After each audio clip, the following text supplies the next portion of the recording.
Hello, this is WolfeSound podcast, a continuation on the episode of boundaries. Here are 9 telling signs of unhealthy boundaries. Number 1, if you rage against someone who didn't know of your boundary. So you have to communicate it clearly before you get angry at people who crossed it unknowingly.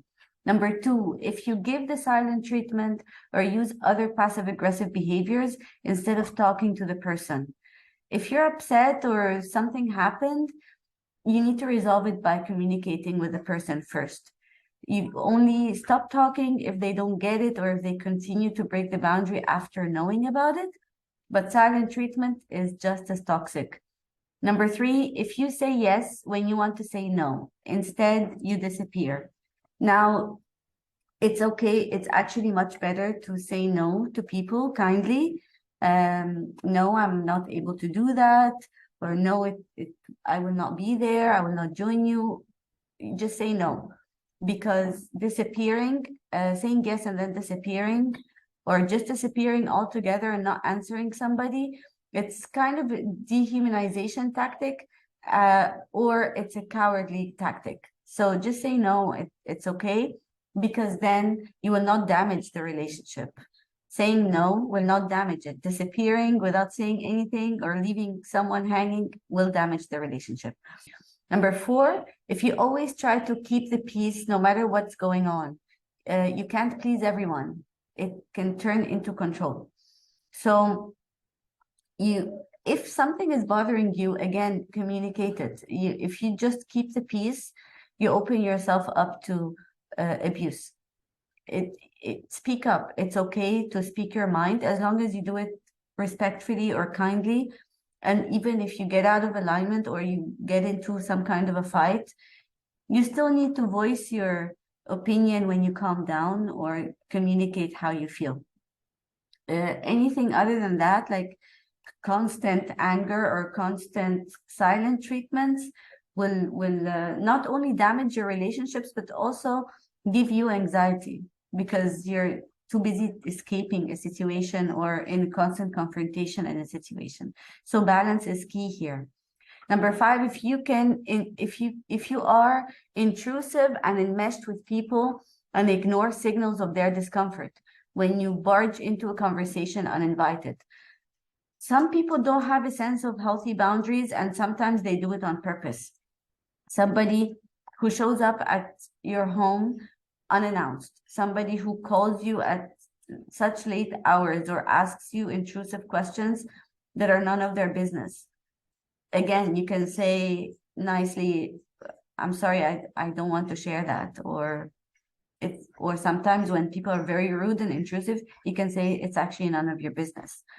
It's when somebody is so rude that they enter your home and open things they have no business of opening, then it's actually more than fair for you to equally go like, you're not allowed to do that.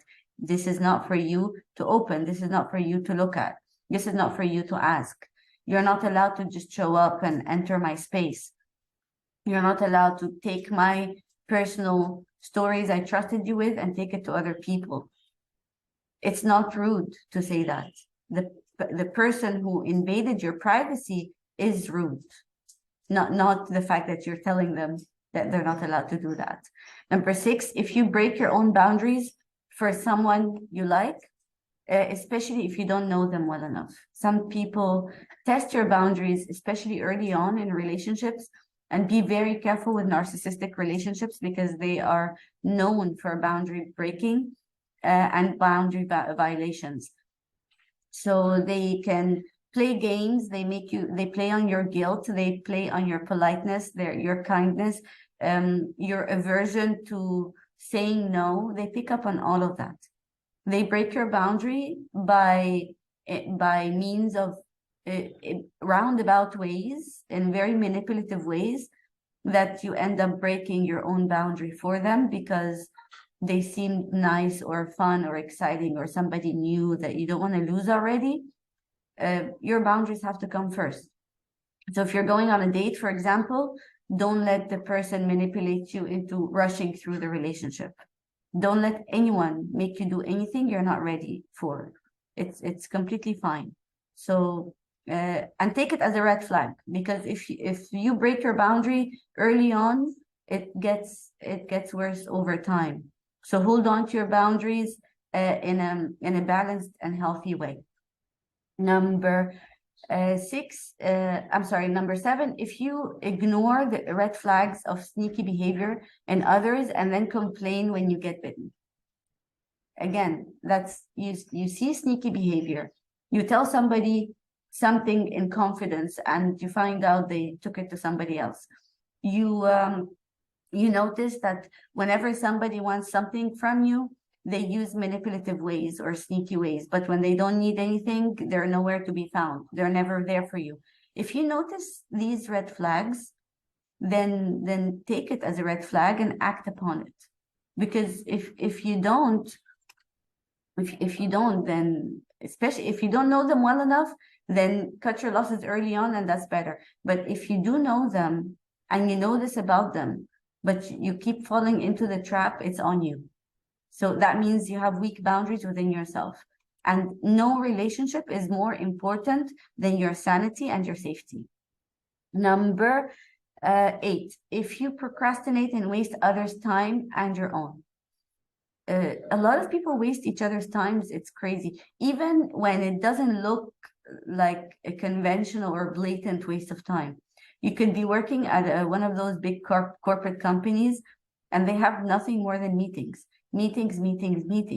And then the actual juice of the meeting, the heart of the, first of all, they start meetings without a clear intention why they're having the meeting. And if they do, it takes so long of back and forth talking and distracting and saying irrelevant things.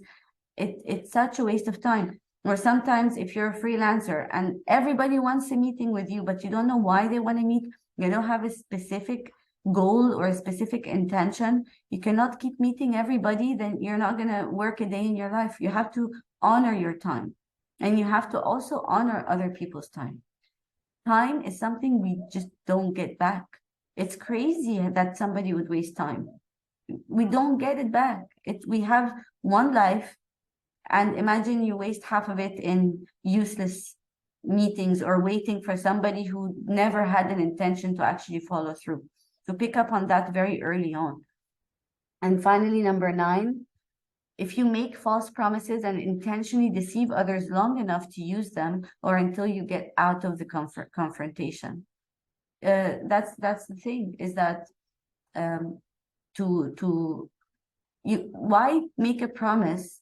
You know, when you're in a good mood and you rush to making a promise, but then the day passes and the mood passes and then you change your mind, but then you keep dragging on the person, you string them along, knowing that it will never happen, but you're just trying to make it not so obvious that you're breaking a promise. So set a boundary with yourself. Be very careful with making promises. And also be very careful that the moment you change your mind, which you're more than allowed to do, it's okay to change your mind, to communicate it as soon as possible. But if you don't communicate it, the other person, they waste a day or a week or sometimes a lifetime. If they are in a relationship, for example, with lots of promises, but it's a pipe dream, it's never going to come to pass. And one of the partners only knows that. The other thing is somebody arranges something with you, whether it's going out or a trip or a meeting or a job, and then they find out that it's not going to happen with you, but they just don't tell you. Okay. No, and then finally, what I want to leave you with is, don't allow anyone to drain your energy or waste your time, including yourself. It takes one area of drainage that would deplete your entire life force and resources. If you have drainage in one area, it will impact the rest of the other facets of your life. If somebody keeps you hanging, you can't say yes to other things, because you're literally just waiting. And in that act of waiting and anticipation, you have both a waste of time and anxiety, and the anxiety of not knowing of what's going to happen, and you're kind of paralyzed because you cannot say yes to other things, or you cannot be fully present in that waiting space with other things. You can't even start working on your own stuff while you're waiting because you don't know when the person is going to show up or if it's going to happen or not. Okay. So the time can never be replenished, and depleted energy eats away at our time.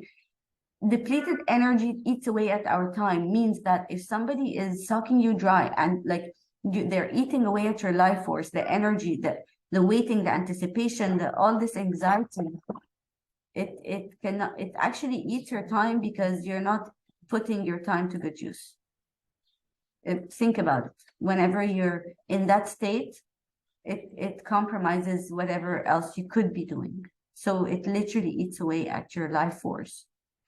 So the list is endless and will vary from person to person. Creating boundaries can be fun. Well, why do I say it can be fun? Because it's actually an opportunity to befriend yourself and to get to know yourself. And that's the longest journey we all have in this dimension, right? So it can be fun. It doesn't have to be stressful. Just write them down.